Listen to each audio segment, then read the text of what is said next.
दिल्लीत होणाऱ्या साहित्य संमेलनाच्या अध्यक्षपदी सांगलीच्या ताराबाळ यांची निवड झाली आहे. सांगलीचा आणि तारा भवाळकर यांना गेले 40 वर्ष आम्ही फार सगळे जवळून सांगलीकर ओळखतो.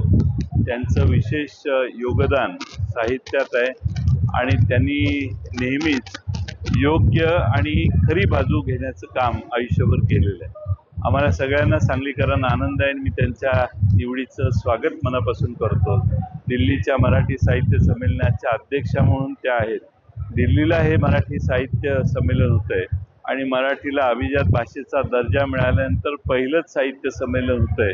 याचा आम्हा सगळ्यांना आनंद आहे आणि तारा भवाळकरांचा आम्हा सगळ्यांना अभिमान. अरबी समुद्रातल्या पुतळ्यावरच राहील असं वाटतंय का पुतळा? कारण नाही, ते असं आहे की अरबी समुद्रातल्या पुतळ्याच्या संबंधात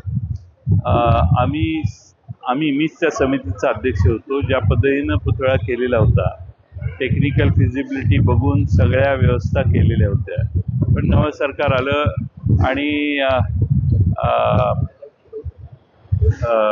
सरदार वल्लभभाई पटेल यांच्या पुतळ्यापेक्षा देशात कुठलाही उंच पुतळा होऊ नये असं कदाचित त्यांच्यात ठरलं असेल आणि म्हणून त्यांनी आकाराने लहान, व्यवस्थेने कमी असा पुतळा त्या ठिकाणी उभा करण्याचा निर्णय घेतला होता. त्यानंतर पुढं काय झालं आम्हाला माहीत नाही, पण पंतप्रधानांनी त्याची त्या ठिकाणी जाऊन पूजा केली. हे आम्ही सगळ्यांनी महाराष्ट्राने बघितलेलं आहे. त्यामुळं संभाजी महाराज जे म्हणतायत ते योग्य आहे आणि इतके वर्ष करून देखील त्यांना हा पुतळा उभा करता आलेला नाही हे आहे.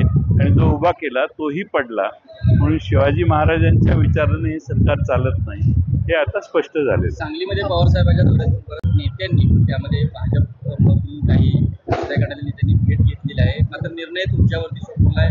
विधानसभेच्या तिकिटावर तुम्ही निर्णय जिल्ह्यामध्ये कशा पद्धतीचा कल असेल, कुणाचं मेरिट जास्त असेल?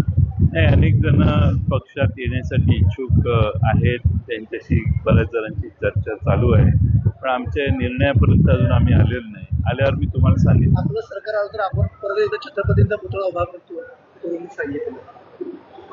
आमची भूमिकाच ती आहे. छत्रपती शिवाजी महाराजांच्या विचारानेच आमचं सरकार चालेल, काही चिंता नाही.